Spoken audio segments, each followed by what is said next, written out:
Welcome to the YouTube Studio here at the Munich Security Conference. I'm Alberto Rodriguez from Geopolitical, and we're joined today by President Salome Zourabichvili, fifth President of Georgia. Madam President, following the 2024 Georgian elections, massive protests have erupted in the streets in Georgia, questioning the official results, and you have aligned yourself with people of Georgia, refusing to recognize the new parliament and therefore also the president chosen by this parliament. So, is Georgia still a democracy? Hardly so. When did Georgia stop being a democracy? Well, I cannot say when it stopped being a democracy, but it's very clear, maybe at the time of the elections, because when the will of the people is not recognized anymore, then you stop partly already being a democracy.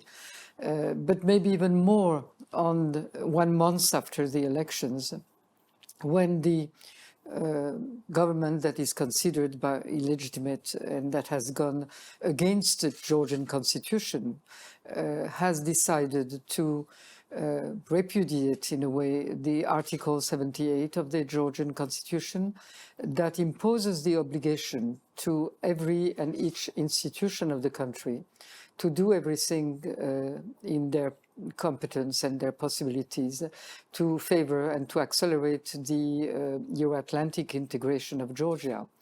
When, contrary to that article, the government decides to stop the negotiations of going towards the adhesion to the European Union, that is anti-constitutional, that is anti the will of the people, because for 30 years or more since independence, and for many, many years before, when it was the Soviet times and people were dreaming, the support to the Euro-Atlantic integration aims of Georgia was supported by 80% of the population. And that is still the same number when you have opinion polls, and there was one a few days ago that supports that. When you go against that will, you're not a democracy. Added to that, of course, you have all these measures of repression, legislation that every day practically limits the right to free expression, limit the right to free demonstration, limit the individual rights of people. The justice is not a justice system. The courts have arrested and sentenced 600 people in the 3 months that have gone by. Not even one court has deliberated in favor of the defendants. They've all concluded to the accusation of the prosecutor. So that says a lot about the justice system. And by now, in Georgia, there is not one single independent institution that is not controlled by one party, and that one party is controlled by one man, and that one man is most probably controlled by Moscow. It's shocking to see the current situation of your country, more taking into account that there was a time when Georgia seemed on the verge of joining the Western communities. There were even talks of its potential accession to NATO and the European Union. Yes, we received the candidate status just a year ago. It seems like a very, very long time. But that was when the whole of the Georgian population came out on the street to demonstrate in favor and to be very happy about this, what was viewed as really receiving the gratification of many years of moving towards these aims and these objectives. And I understand that these last elections were the drop that split the water, but it appears that maybe there's like something also happening in the middle, or it was something just this change of the article in the constitution. What explains this dramatic shift? Well, the shift, it's very difficult to say what is the cause of the shift, but that it's 180% reversal of the direction that Georgia was following under all its different governments since the independence in 1991. The shift, and that is the program on which this current ruling party, the Georgian Dream, has been elected to bring Georgia into the European Union that was promised on and on again. So probably it's a question of the intensification of the Georgian Russian pressure on the ruling party and on the ruling man that is ruling the party, which had links with Russia before, and probably there were some strong links that we didn't know about that have now come into active. Now that speaking of Russia, in recent months, hybrid warfare actions, threats against journalists, and cases of electoral interferences in European countries have multiplied. From Georgia's experience, what lessons can we learn from your country? Well, the lesson is a very important lesson, and I think that the major lesson that we can bring to our partners, it is that Georgia was for a long time the testing ground for Russia's objectives and expansions. Georgia was the testing ground in 2008, and it was not taken as a test, and no reaction. And then you had Crimea in 2014, and then the war against Ukraine in 2022. Same thing is happening. We have been, during these last elections, the testing ground of a new strategy of Moscow, which is a hybrid strategy, no more, or maybe, but at this time, instead of military intervention, the soft intervention through hybrid pressure and manipulation of elections. That is happened in Georgia, and is driving the country towards Russia, as we are seeing. It has been tried in Romania with the TikTok election. It has been tried in Moldova, which was saved by the diaspora votes. And as a consequence, in our election, the diaspora was prevented very largely of voting. And it's something that would be very dangerous in Ukraine.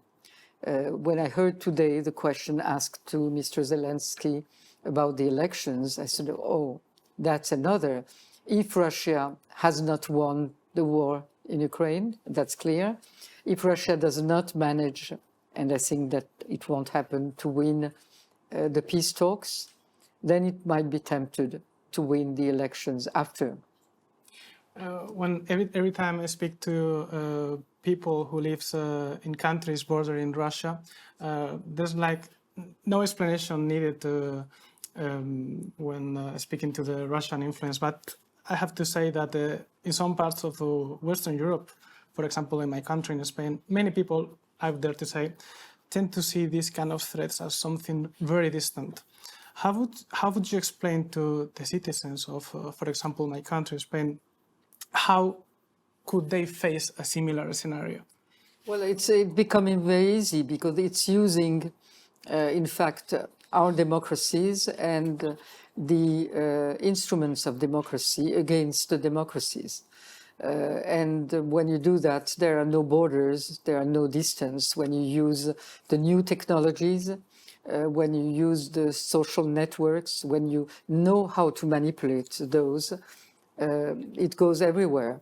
And it's very tempting for a country like Russia that knows, that has this background of special services and having invested into those technologies, to think that it can manipulate elections anywhere because it's using democracy against democracies.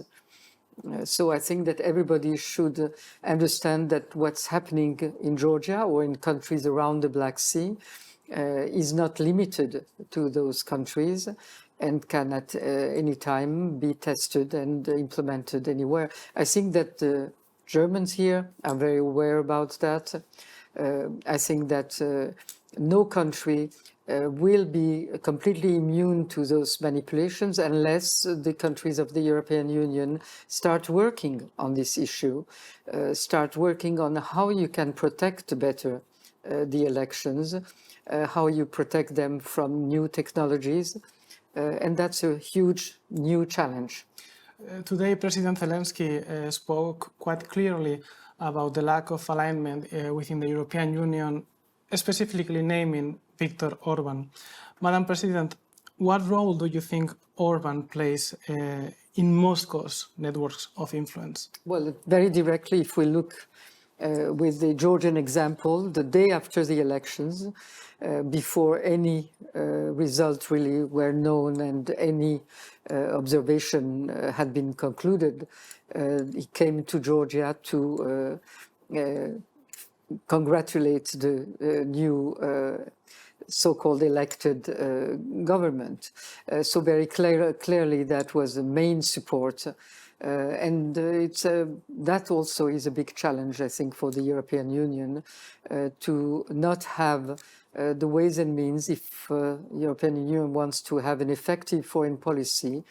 At one point in time, it will need to devise the mechanisms and the voting mechanisms that would allow it to be efficient and reactive. In our case, until today, there has been no decision by consensus of the European Union that has answered this main challenge, which is a government that has been supported, a country that has been supported for 30 years by Europeans, by Americans, with lots of financial support into our institutions, that has now gone from that to being almost an undemocratic country. And there is no instrument in the hands of the European Union because of the voting modalities to have a foreign policy. We're running out of time, but I would like to ask two more questions, if possible. I wouldn't be speaking to you today without mentioning a key figure in Georgian politics, who is Mikhail Saakashvili, who has been in prison since 2021. Correct me if I'm wrong, because I'm not that inside the Georgian politics, but I understand that you had the possibility to give him a pardon, but you chose not to. Could you?